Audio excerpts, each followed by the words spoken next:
Comenzamos a desandar la última hora del programa del profe Morales y nos comunicamos con Venezuela porque esta es la hora de Noel Alejandro Leal, la hora en donde aprendemos a conocer cómo se vive hoy en Venezuela. Y él nos enseña siempre a tener fe, a saber que Venezuela va a volver a ser grande, porque él la ama y mucha gente como él defiende a su patria y muchos están despertando. Y lo sabemos porque vemos en las redes sociales la repercusión que tiene Noel Alejandro Leal cuando habla. Muy buenas madrugadas, Noel. Buenas madrugadas, Jenny. Buenas madrugadas, profe, y a todos los que nos escuchan. Gracias por tus palabras y gracias por esta nueva oportunidad. Noel, yo no soy venezolana. Sabes que amo tu tierra. Pero si yo estoy perdida con las noticias que leo, ahora veo que hay una efervescencia por elecciones para elegir un candidato único. Y mi cabeza es un lío. ¿Cómo es la cabeza de un venezolano si yo estoy así de perdida? ¿Cómo hace un venezolano de a pie para entender todo esto? Bueno, es bien amplio eso, ¿no? Pero vamos a llegar al punto de ese asunto, de esta pasión electoral otra vez, y vamos a comprender que ese asunto de esa pasión electoral no está en el pensamiento del venezolano promedio. El venezolano promedio tiene una total desconexión con todo lo que tiene que ver con el esquema político nacional, lo cual es grave porque eso totalmente atenta con la idea de Venezuela. ¿Por qué? Porque la definición de la gente por lo político se queda estrictamente en lo político partidista y no en lo político como mecanismo fundamental para el desarrollo de la nación, para la obtención de la libertad, para cualquier cosa que suceda siempre será un hecho político como tal. Y cuando no existe en la gente algún tipo de conexión con las razones políticas del país, de la razón país, por supuesto, las estructuras políticas siguen haciendo lo que les da la gana con el país, por lo tanto con la vida de los venezolanos que tienen esa desconexión. Ok, las estructuras político-partidistas normales y las estructuras que no se dicen político-partidistas, pero disfrutan de las mieles electorales, están impulsando de nuevo todo el proceso como tal. ¿Por qué? Porque el 2024 se pone cerca, pues. Se pone cerca y de acuerdo al librito ridículo, en el 2024 debería haber un nuevo proceso electoral presidencial. Este proceso electoral presidencial le daría a la gente del chavismo la oportunidad de una nueva reelección de Nicolás Maduro.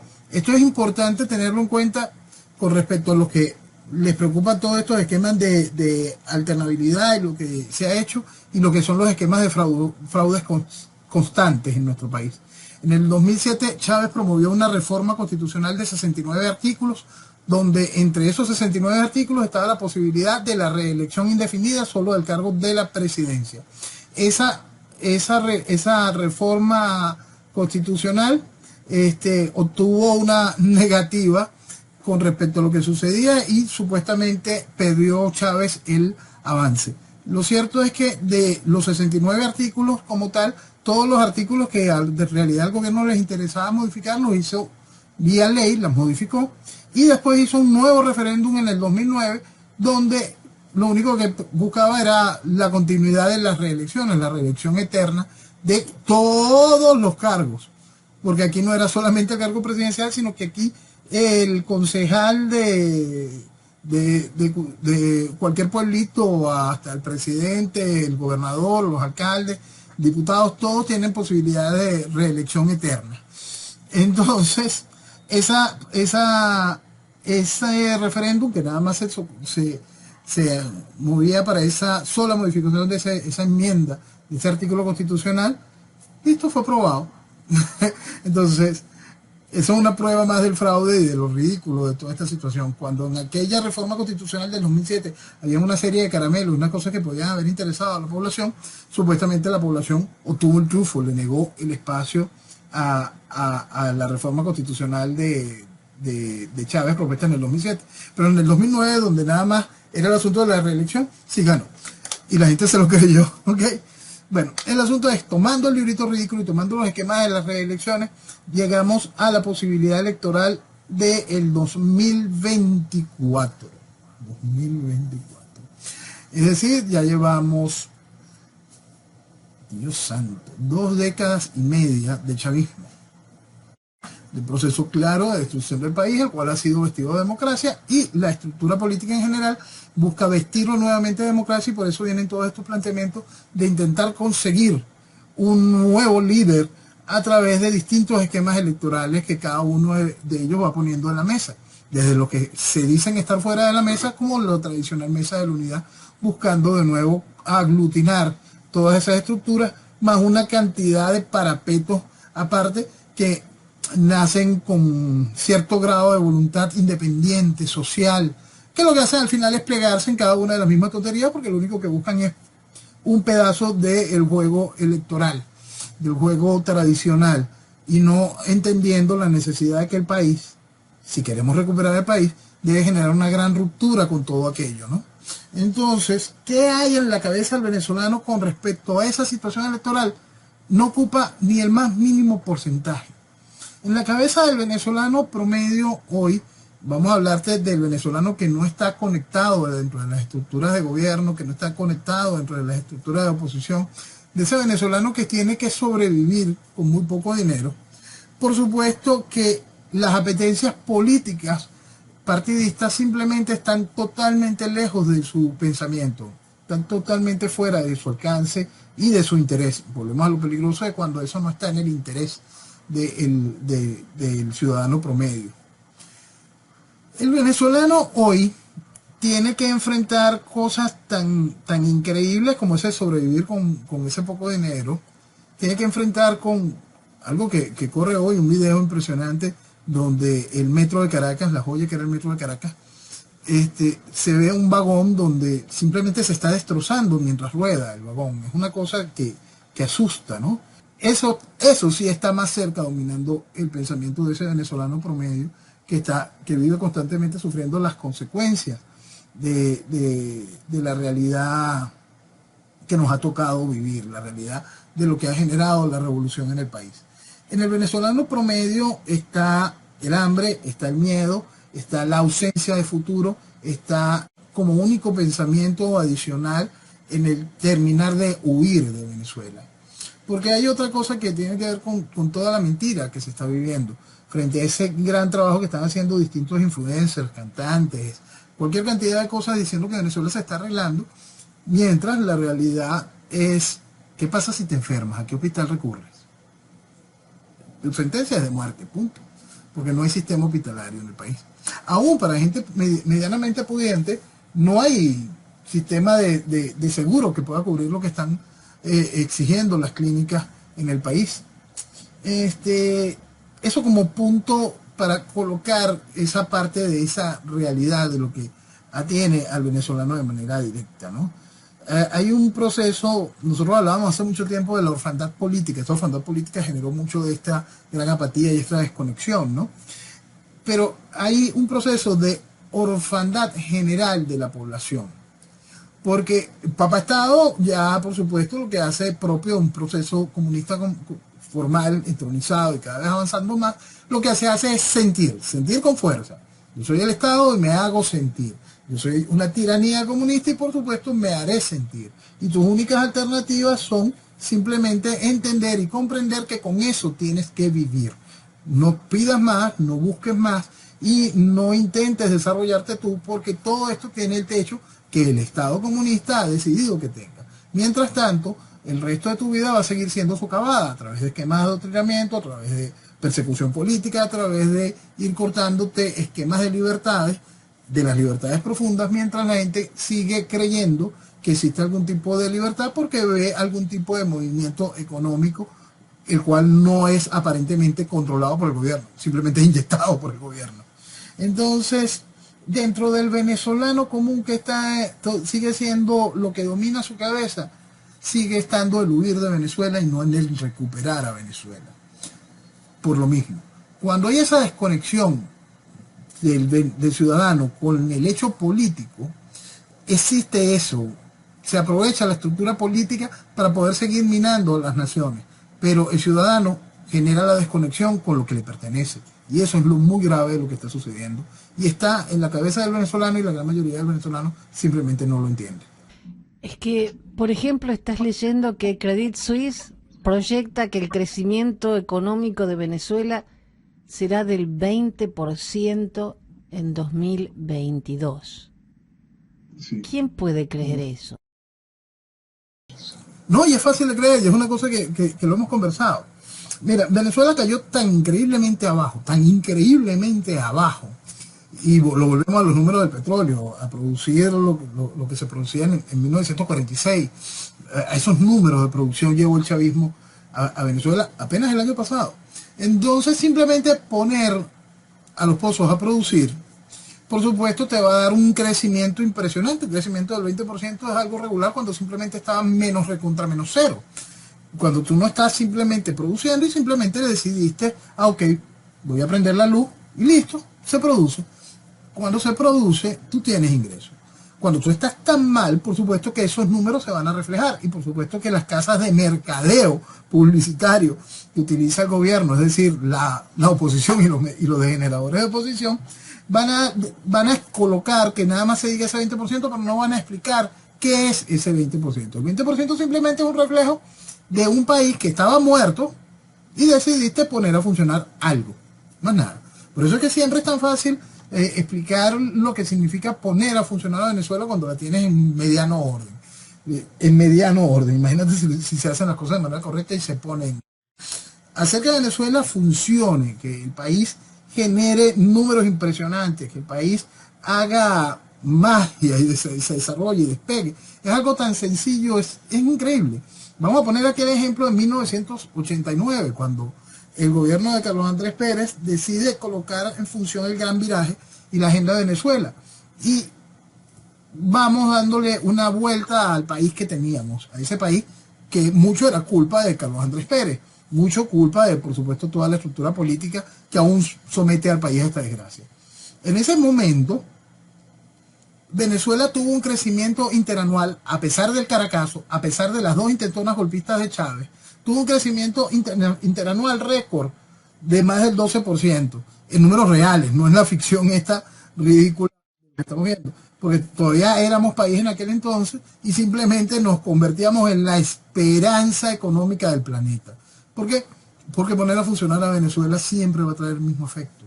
¿Por qué? Porque Venezuela es magia pura en todas y cada una de las cosas. Porque Venezuela simplemente es un mar de oportunidades de negocio y es un mar de oportunidades de desarrollo cuando se quieren hacer las cosas bien. En aquel momento se intentaron hacer las cosas bien, pero Carlos Andrés contó con sus propios enemigos, por sus propios amigos, aparte de los enemigos que vendría a ser Chávez y toda esta cosa. Porque lo que saca a Carlos Andrés del gobierno son los adecos, no es el chavismo. No son los dos golpes militares de Chávez, son los adecos con la Corte Suprema de aquel entonces. Entonces, si estamos viendo que puede haber un resurgimiento de menos 100 como estaban, tiene que ser muy rápido el crecimiento en una Venezuela ordenada. Sería muy rápido el crecimiento de una Venezuela ordenada, y es que yo creo que es ese tanto el miedo de decir la verdad y de enfrentar al país a su oportunidad. Si hay un hecho y ahí podemos abrir un poco la lámpara, vamos a abrir completo este abanico y vamos a mostrar a Latinoamérica, este subcontinente que tiene distintos hechos comunes, ¿no? Hay un gran hecho común que es el muy mal manejo político de nuestras naciones. Hecho que tiene que ver por el proceso ideológico constante, ese proceso que va en deprimento del individuo, ese proceso que mata las libertades y el desarrollo de oportunidades de un Estado, por un concepto ideológico profundo, y el concepto de las miserias personales de quienes llegan a procesos de gobierno. Y simplemente van haciendo que los países se queden en palabras y no en hechos. Que las visiones de grandeza de sus propias naciones sean parte de un discurso en realidad falso, sin sentido, pobre, y no un discurso para el desarrollo. Venezuela tuvo su oportunidad, bajo el gobierno del general Marcos Pérez Jiménez, de generar un proceso desarrollista dentro de un plan que en aquel momento él denominó el nuevo ideal nacional, que buscaba ese tanto elevar a la nación como elevando al individuo. Lamentablemente, a aquel proceso le faltaba entendimiento ideológico del problema comunista que tenía y entendimiento ideológico de las necesidades de las bases completas para el desarrollo de una nación. El nacionalismo tan solo es un ingrediente de los procesos necesarios para generar realmente una nación fuerte. Entonces, en Latinoamérica podemos ver esos reflejos en nuestros distintos países. Distintos gobiernos puntuales han intentado llevar a sus países realmente a que valgan por lo que son, a que crezcan, a que demuestren que ese país puede brillar, que ese país tiene derecho a sentirse que cada ciudadano de ese país se sienta realmente orgulloso de su tierra y que cada ciudadano, al sentirse orgulloso de su tierra, se comprometa en dar su aporte con entusiasmo, con amor por su país.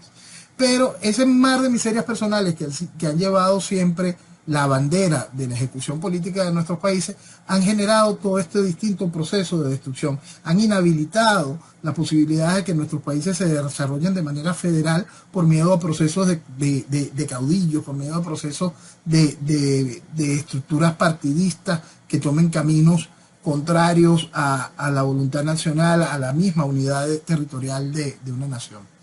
Venezuela, en la historia de Venezuela, después de la guerra de la independencia, nosotros pasamos por una terrible etapa que fue la guerra federal. La guerra federal venezolana tenía múltiples banderas, más allá de cualquier razonamiento filosófico ideológico de las que supuestamente respaldaban cada una de las banderas que se iban levantando, cada una de las pequeñas rebeliones, revoluciones o independencias locales o cada una de estas cosas propias de la historia de nuestros países. En Venezuela ese reflejo fue muy claro y tuvimos la guerra civil más sangrienta. Nosotros en la guerra civil se diezmó al 25% de la población de aquel entonces. Entonces es una barbaridad pues lo que se vivió en aquel tiempo. Y era eso, ese exceso de caudillos, cada uno generando una matriz distinta. Otros llegaban al gobierno y buscaban darle un cambio, algunos querían volver a los esquemas federales con los cuales nacimos en la Constitución de 1811, pero tan solo era palabra. Después venían a través de estructuras de un Consejo Federal de Gobierno y hasta suprimían el voto directo. Cada una de estas cosas la vivimos en nuestra historia. Pero tuvimos un episodio formado por dos hombres cuando comenzó lo que en Venezuela se llamó ¿cómo se llama? Este espacio donde los andinos gobernaron. La llegada de Cipriano Castro al poder, de la mano de su compadre Juan Vicente Gómez, logró aplastar todo ese efecto de caudillos. Quiero hacer este resumen histórico que la gente para poderlo conectar con una realidad que impide el desarrollo de nuestros países. Cuando entre Cipriano y Castro y Gómez logran acabar con esa estructura de los caudillos y se acaban las batallas en Venezuela y simplemente se empieza a hacer lo que denominamos Venezuela, que es técnicamente obra de Juan Vicente Gómez, después de que se logró suprimir todos esos efectos de esos caudillos. Esta Venezuela que queda empieza a tomar cuerpo de real país civilizado, de real república, y se empieza a desarrollar con sus bemoles negativos, positivos, dentro del mismo hecho de que se encontraba bajo lo que fue la dictadura más larga en la historia de Venezuela, que fue la dictadura del general Juan Vicente Gómez. Bajo todos esos esquemas se logró construir un país. Ese cuero seco, como le decían a la Venezuela de aquel entonces, que encontró Cipriano Castro y Gómez, lograron ponerlo firme, darle forma e institucionalidad.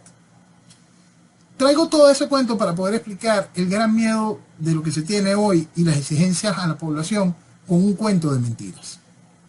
En aquel momento, los caudillos hubo que sofocarlos a plomo, con el ejercicio formal de un gobierno que había decidido establecer por fin orden en Venezuela.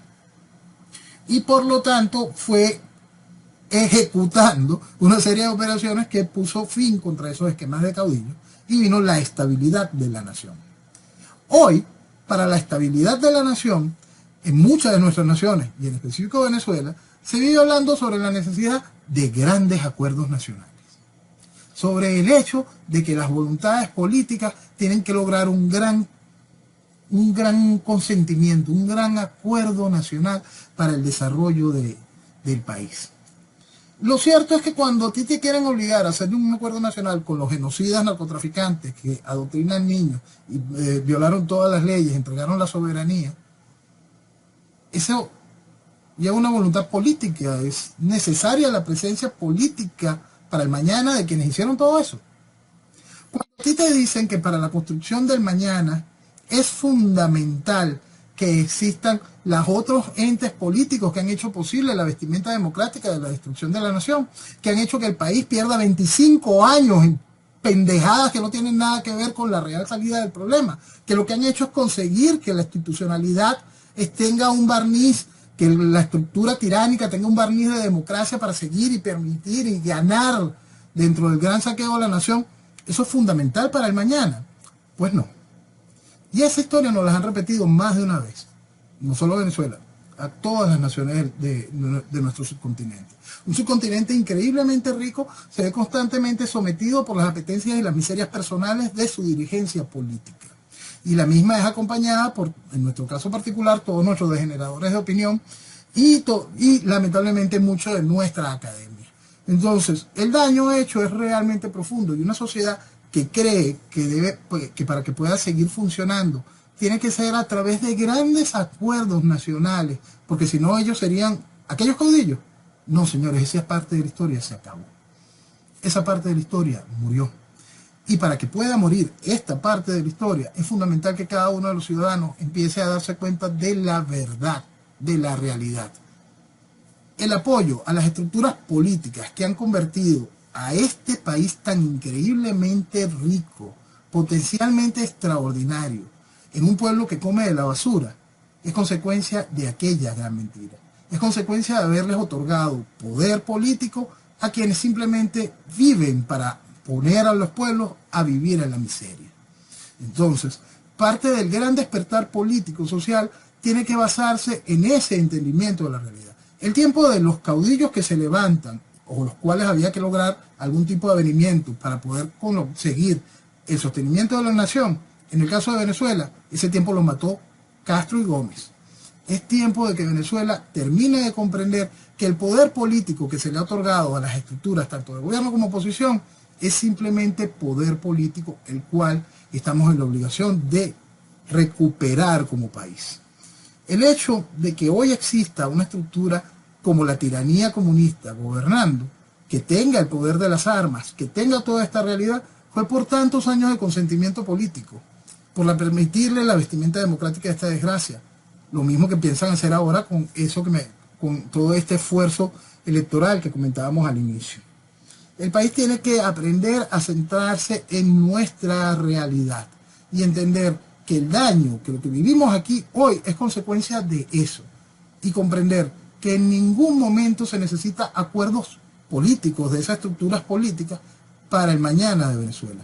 Las fuerzas vivas de la nación, todas las entienden de manera real. Hoy tenemos un empresariado que está destruido, corrompido, pero ahí está. Eso sigue siendo una fuerza viva. ¿Dónde está la otra fuerza viva? En la voluntad laboral, en la población. Ya no representada en sindicato alguno. Todo eso se murió. Eso es falso. ¿Dónde está la otra fuerza viva? Las armas. Ese venezolano de uniforme tiene que terminar también de comprender y encontrarse con un mensaje claro, donde entienda que el país que él está ayudando a destruir es el país con el cual tiene la obligación y la oportunidad de salvar.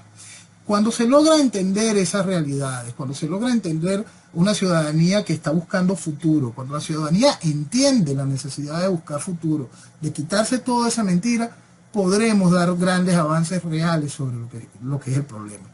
Para poder buscar ese futuro, para que la ciudadanía entienda futuro, viene el proceso de identificación de lo que nos trajo atrás, acá. Por eso es que nunca, insisto, no debemos tanto personalizar. Igualito que vamos a vivir ahorita un proceso electoral, yo llamado electoral. Vamos a ver cómo todas las cosas se empiezan a decantar en nombres y en personalidades. Pero el asunto es que siempre son lo mismo. Cuando nosotros tomamos toda la estructura de oposición y cada uno de sus miembros y cada una de las nuevas organizaciones que dicen no ser político-partidistas, pero van a participar de la misma fiesta, porque vienen con el mismo discurso, que es la defensa de la Constitución, la defensa del librito ridículo ese, todas ellas funcionan iguales, forman parte del G4 o no, simplemente van tras el mismo objetivo. Ellas ideológicamente comulgan a la perfección con la estructura de gobierno. El proceso socialista es uno solo. Cuando la sociedad termina de despersonalizar y aprende a identificar la idea que le ha hecho daño, va a poder encontrar todo eso. Va a poder comprender que no son necesarios para ningún acuerdo nacional, que no traen ningún tipo de estabilidad, porque la inestabilidad que generan los partidos políticos, que es con la que compran los espacios dentro de los acuerdos nacionales, es al levantar a la población, al sublevantar a una población. Pero una población que entendió que todos y cada uno de esos representantes, que todas y cada una de esas ideas, que al final es la misma, lo único que trae es retraso, involución, ahí podremos tener la oportunidad real del avance como nación. Me quedé enganchada con la historia que estabas haciendo de Cipriano Castro. Él hizo la Revolución Liberal Restauradora, ¿no? Sí, Cipriano Castro salió, él se encontraba en el exilio, perseguido, y junto con su compadre Juan Vicente Gómez y otros andinos, se encontraba más o menos en la misma situación, sale desde Cúcuta a conquistar el centro del país. Sale desde Colombia y viene a conquistar el centro del país levantando las banderas de esa revolución liberal. Él venía a rescatar las banderas de lo que había sido el inicio de la guerra federal. La revolución liberal restauradora, después de... Tiene toda una lógica después del gobierno de Guzmán, de Guzmán Blanco, que había logrado hacer hasta eliminar el voto directo y una gran cantidad de avances que se tenía en Venezuela. Castro toma esas banderas, la revolución liberal, y va y con su ejército, con los andinos, logran hacer la parte importante de esa historia. La parte importante de esa historia fue acabar con esas banderas de caudillos, que simplemente, la gran mayoría de ellos, era un asunto de miserias personales, era un asunto de negociaciones, era un asunto un asunto que en ningún momento estaba vinculado realmente con la esencia de país, con la esencia de nación, con la estructura de la idea de lo que era Venezuela. No estaba en la mayoría de esos sentimientos. Entonces, la gran ventaja que nos dejó Cipriano Castro y Gómez en ese momento, lo que nos dio cuerpo como país, fue precisamente acabar con esa estructura de caudillos, acabar con todo ese mar de miserias personales. Cuando el venezolano común entienda que lo que necesita es de nuevo volver a hacer eso, vaya, de nuevo se tiene a Venezuela. Ahora, Castro fue traicionado por Juan Vicente Gómez. Sí, Castro fue traicionado por su compadre, pero Castro estaba a punto de morirse. Castro estaba muy enfermo. Lo cierto es que Gómez tenía el control militar del país. Ambos fueron unos extraordinarios generales, una gente con una visión militar extraordinaria, de verdad, para su tiempo, increíble, increíble. El trabajo que hicieron para la conquista del país en su momento y para el mantenimiento, y después Gómez para el ejercicio de gobierno, fue impresionante. Hay una cosa que hay que recordar, perdón, cuando Cipriano viaja a atenderse problemas de próstata, estamos hablando de un país muy rural, disculpen, un país muy rural que era Venezuela, y no tenía de verdad las facilidades para atender y mantener la seguridad del estatus presidencial, de la salud del presidente. El presidente viajó a Europa. Y Gómez, que le calentaron la oreja y entendía una serie de realidades, una serie de problemas que eran internos por también parte de asuntos de miserias personales, pero ya en el centro de la estructura de gobierno había un problema con un núcleo de lo que era el centro del país, mientras que los gochos exigían más poder más presencia en el ejercicio del poder, los andinos, que habían traído toda esta transformación. Entonces Gómez ve una oportunidad y hay una leyenda que no se sabe si es cierta, pero dice una realidad. Gómez se acerca a uno de los balcones donde se ejercía gobierno y explica que, listo, de ahora en adelante él es el presidente. Y no pasó nada, todo el mundo tranquilito, estaba viendo que Gómez era el presidente y que ya no era Cipriano Castro. Y la leyenda dice, el pueblo está callado, al pueblo le ha gustado. Lo cierto es que Cipriano y Gómez habían cambiado la cara de Venezuela. El venezolano de aquel entonces sentía por primera vez paz. El desangrar de la guerra de independencia había quedado atrás. El increíble desangrar de la guerra federal había quedado atrás. Venezuela comenzaba un nuevo ciclo. Venezuela comenzaba el ciclo real como la República de Venezuela. Es interesante conocer un poco de la historia, porque si no sabemos qué pasó, repetimos todos los errores. Y si hay algo que funcionó, qué mejor que eso para aprender y volver a hacerlo. En eso hay que estar muy claro. El gran problema que trajo todos esos procesos, que trajo la necesidad de la revolución liberal restauradora, y trajo todo esto, era ese proceso de caudillos. Igual, Cipriano Castro y Gómez eran uno más de esos, simplemente que tenían una mejor visión con respecto a la ejecutoria militar. Y esa ejecutoria militar les brindó también una visión completa de país. Nosotros ya en ese momento habíamos vivido uno de los fracasos a nivel de laudos arbitrales y estaba en jaque nuestra posición con Guyana. Entonces, todo este tipo de cosas fueron alimentando la necesidad de un país que tuviese estabilidad. Lo que no teníamos, ese miedo constante a que los gobiernos llegaban, modificaban las constituciones, se hacían reelecciones eternas, hacían cualquier cantidad de cosas.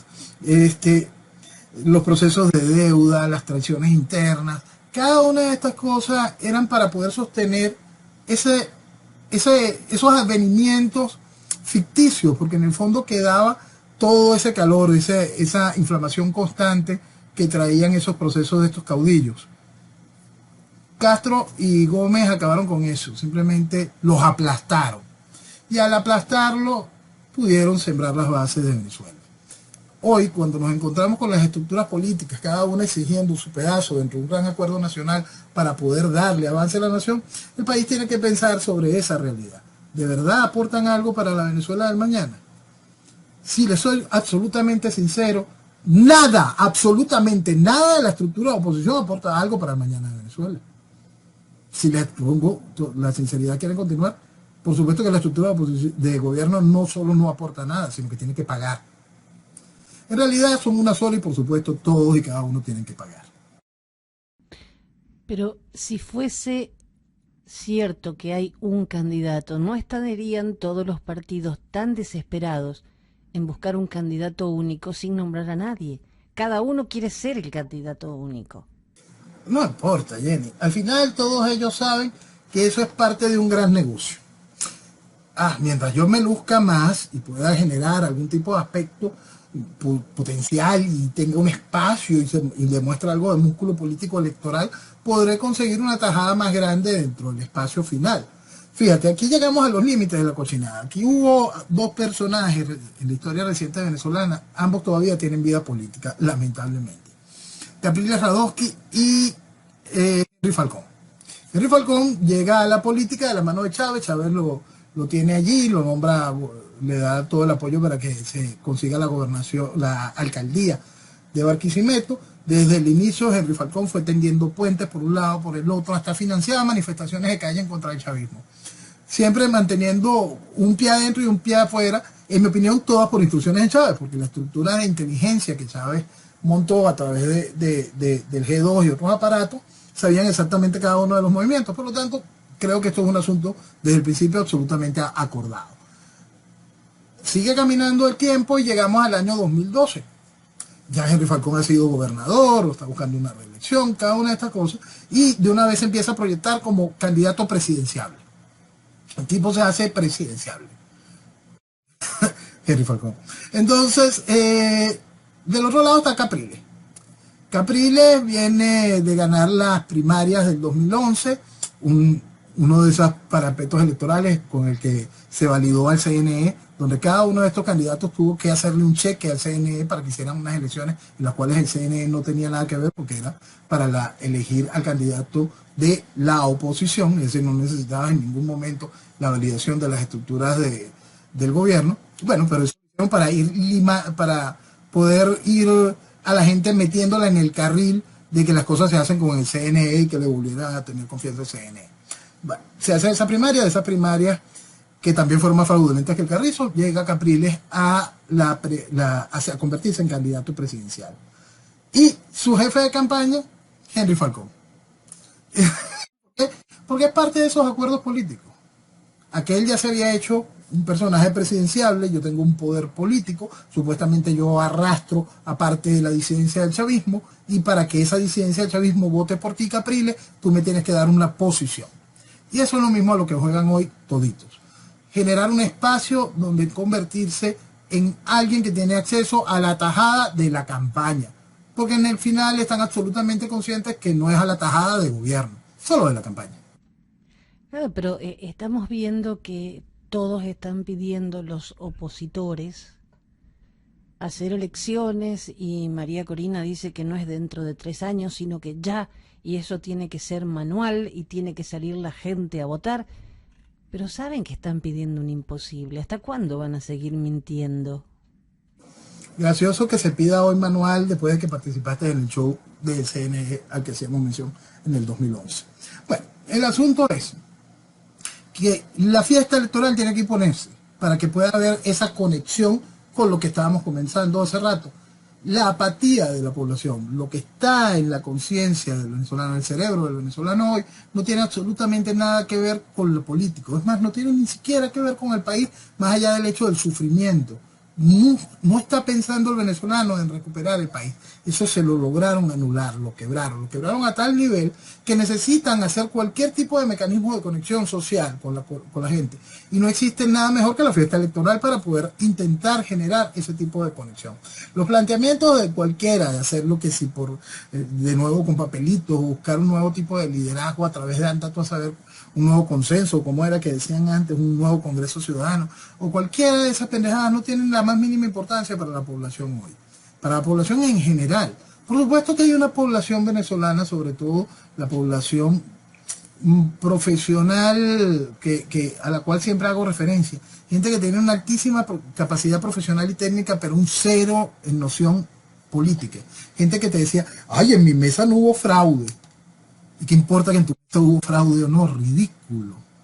Si el problema era en el CNE, si el problema es grande, si el problema es que el candidato que tú estás defendiendo desde el principio no está más para ir para otra cosa que darle continuidad al teatro. Ridículo. Y esa es la verdad de lo que ha vivido Venezuela, porque esta casta profesional, tan bien preparada, muy bien educada, son una cantidad de gente de estas buenpensantes que no han entendido absolutamente nada de la realidad del país. Vienen y votan por voluntad popular, el que quiere ponerte un transgénero en el TSJ. Vienen y votan por Acción Democrática, que viene con todo el historial de desgracia que nos puso el país en este tipo de situaciones. Es todo vergonzoso, Jenny, es todo absolutamente vergonzoso en el país en lo que tiene que ver con los referentes políticos electorales. Por eso es que es tan importante que el país entre en una nueva realidad, que la sociedad que está sintiendo hoy esta apatía, que tiene esta desconexión, empieza a conectarse con lo único que importa, con lo único que es una real esperanza, que empieza a conectarse con Venezuela. Y en un momento de tanta tensión, creo que va a ser muy importante que Conviasa tenga vuelo directo al Mundial de Qatar. O sea, ¿qué piensan? ¿Que toda la parte norte de América del Sur va a viajar a Venezuela para irse al Mundial porque Brasil y Argentina les quedan lejos? Mira, podemos ofrecer mejores esquemas de pago. Usted puede traer, aquí lavamos todo tipo de divisas, decía Les Luthier en una canción. Entonces, Ahora nosotros tenemos ese tipo de facultades, pues aquí se lava todo tipo de divisas. Lo cierto es que el fútbol es otra parte del cuento, ¿no? Colocar a Conviasa con esa bandera, con lo de Qatar, tiene que ver dentro de todo un programa de lo que busca hacer el gobierno, el chavismo con respecto al fútbol y Venezuela. Por ridículo que parezca, y hay que estarlo pensando. Tengo un amigo, un colaborador, que él tiene una visión muy clara con respecto al próximo mundial, no a este, ¿no? Entonces cuando traes esta idea, lleva eso, es ese mar de conexiones, es esa unión de efectos, ¿no?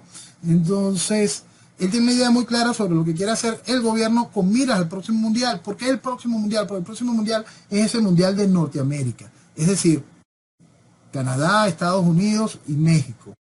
Y colocar la bandera de Venezuela jugando en un mundial en los Estados Unidos, de la Venezuela chavista, es algo que están muy entusiasmados y con muchas ganas de hacer. Y están trabajándolo con los entrenamientos a las selecciones que pudiesen ser la cantera, pues, y la mina de ese producto. Entonces lo que está haciendo de una eventual selección que pueda clasificar para el mundial, para el próximo mundial. Este avance de colocar a Conviasa hoy, a vender esto con respecto al mundial, es simplemente ir colocando el nombre de Venezuela de nuevo, ligándolo a la estructura de lo que tiene que ver con el mundial. Es un trabajo que puede parecer ridículo, pero es una cosa que los procesos revolucionarios saben hacer muy bien.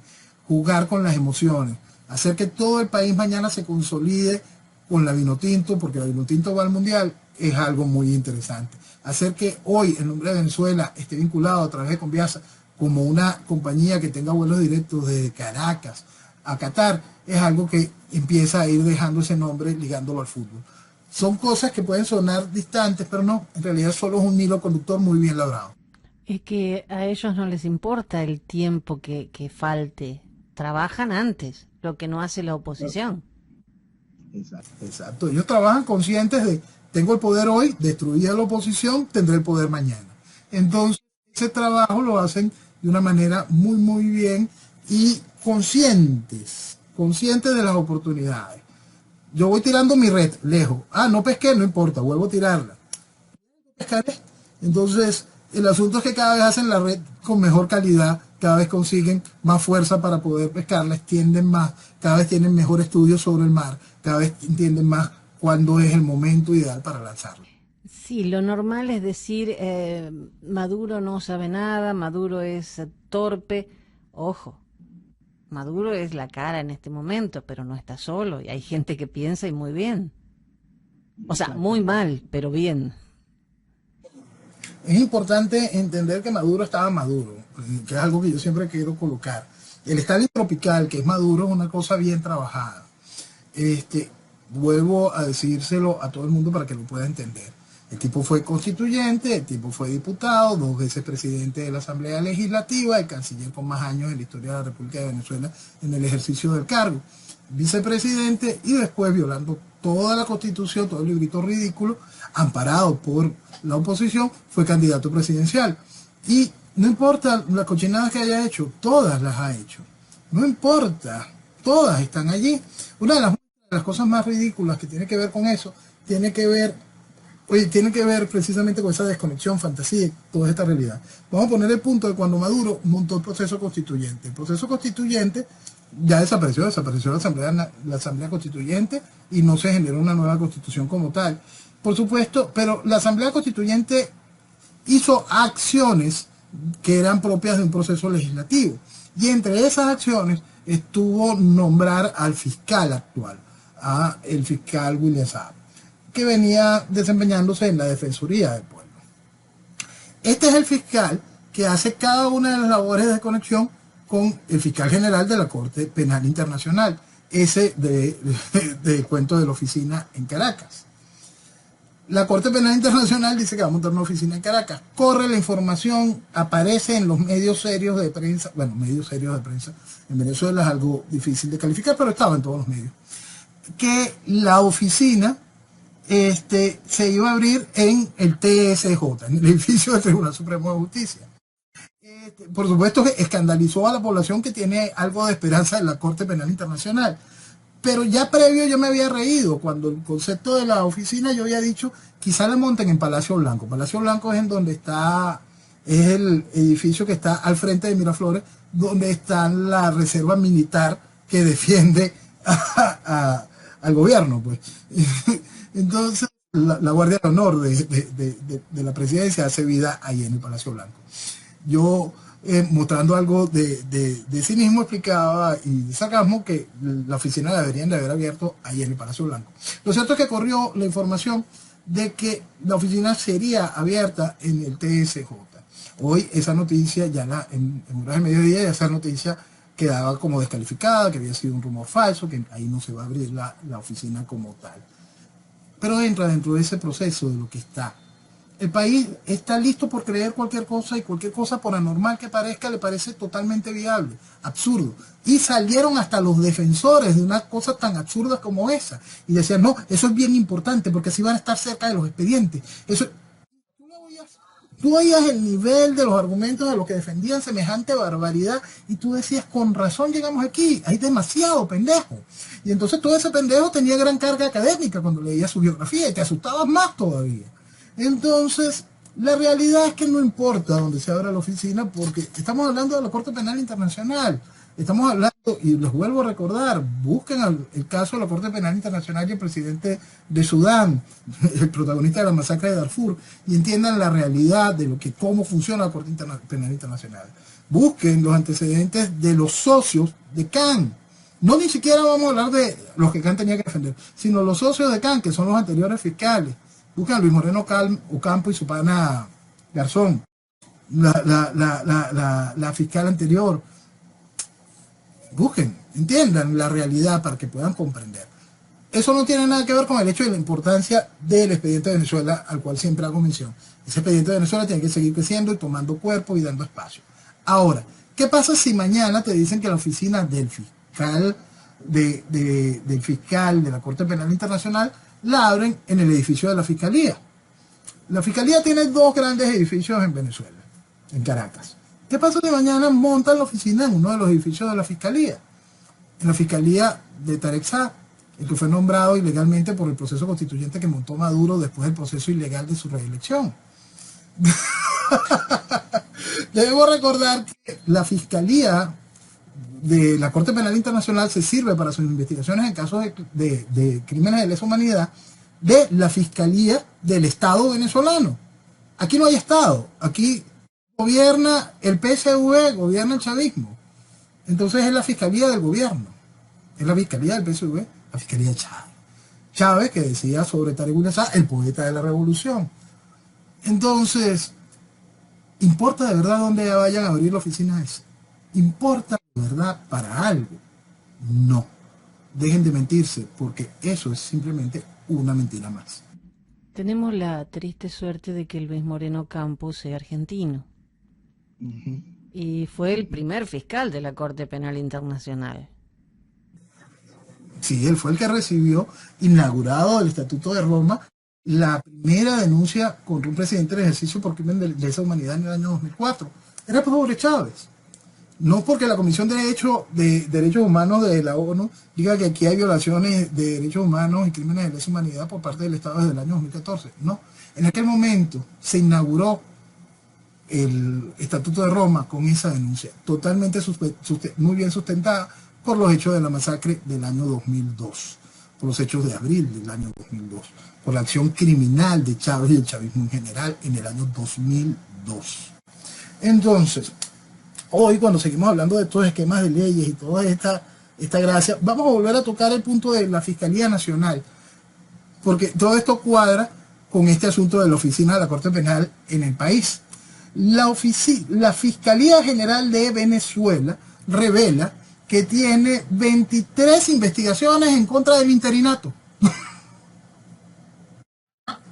23 investigaciones en contra del interinato. En cualquier momento podemos ver a Khan solicitando órdenes de aprehensión contra miembros del interinato antes que miembros del gobierno. No me parecería raro. Por eso, en este festival de ridículo que estamos viviendo en nuestro país, lo primero que hay que entender es que ninguno de esos organismos logra comprender o se hacen los oídos sordos, cierran los ojos, frente a la realidad de lo que ha hecho posible esta desgracia. Nosotros vivimos en una comunión entre gobierno y oposición. Izquierda carnívora en el ejercicio de gobierno, izquierda vegetariana en el ejercicio de la oposición. Que han hecho posible la vestimenta democrática de la destrucción del país. Tan sencillo como eso. Si el venezolano no quiere admitir esa realidad, por supuesto seguirá perdido, seguirá destruyéndose, seguirá minándose, porque afuera se van a esconder en esa realidad y van a seguir jugando lo mismo. Pero cuando el venezolano quiera asumir esa realidad y entienda que nada de eso aporta para el mañana de Venezuela y la necesidad de volver a sofocar a los caudillos, entender que el tiempo de los caudillos armados pasó, entender que el único poder que tienen esos caudillos es el financiamiento de movimientos políticos de una población manejable, influenciable, se acaba el cuento. Cuando la población se conecte con Venezuela y se conecte con el mensaje que busque elevarlo, darle las libertades y las herramientas, porque eso es otra cosa que es una realidad. Mucha gente cree en este asunto del liberalismo total. Eso no es real, señor.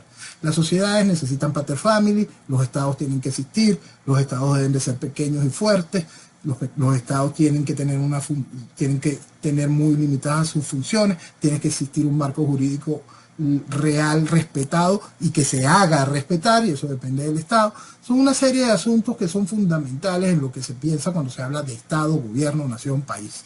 Entonces, teniendo cuenta esas realidades, el asunto es que la población termine de comprenderla, que nada de eso aporta algo positivo para el mañana de Venezuela.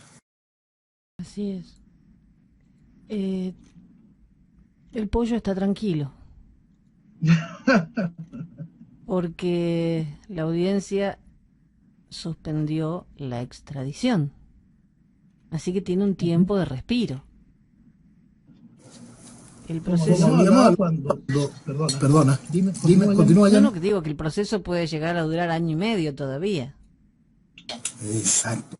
Cuando el pollo consiguió aquel pronunciamiento europeo, dijimos, igualito, lo que va a detonar el hecho de que el pollo se quede en Europa es la cantidad de recursos que tienen dentro de la misma España con respecto a las decisiones de no darle continuidad a los trámites de asilo. Y ahí tenemos una de esas decisiones. Eso le va a dar al pollo, como estaba claro, otro espacio de tranquilidad en Europa. Mira, eso, y seguirán sacando conejos de ese sombrero. Sí, iba a seguir. Y ahora que hicieron una manifestación para exigir que respeten la inmunidad de Alex Saab, se puede hacer... Perdona, Yanni. No, digo que si se puede hacer a alguien diplomático con, como dicen en el banco, con fecha valor. Antes de... No sé, se me ocurre porque es la única manera. Mira, en Revolución todo es posible. Lo cierto es que mientras ese chiste ocurre aquí, en Italia están persiguiendo de manera legal a la familia de la esposa de Saab por lavado de dinero. Distintos miembros de la familia de la esposa de Saab, vinculados con, por supuesto, lavado de dinero venezolano a través de Saab, están ahorita siendo perseguidos por la justicia italiana. Sí, pero eran 2 tías de la esposa que a lo mejor, andás a saber, habían ahorrado y la gente piensa mal. Dios mío, qué vergüenza. Bueno, Noel, nos tenemos que ir. Ya se terminó el programa y nos encontramos, Dios mediante, la próxima semana. Contamos con tu presencia para cerrar el programa, tratando de despertar conciencias y lograr que Venezuela vuelva a ser soberana. Estamos entrando en la Semana Mayor, estamos entrando en Semana Santa. Es un momento de reconciliarnos con Dios, es un momento de reconciliarnos con Dios y toda esa estructura que nos hace hombres racionales, que nos hace hombres que tenemos que pensar por el futuro de la familia y de nuestros hijos. Vamos a aprovechar también estos días para pensar en eso, en lo que es nuestra familia, en lo que es nuestros hijos, lo que es nuestra nación, lo que legamos al mañana, las deudas que tenemos, y en fe, en esa fe que se necesita para poder recuperar a Venezuela. Que viva Venezuela. Viva Venezuela. Buenas noches.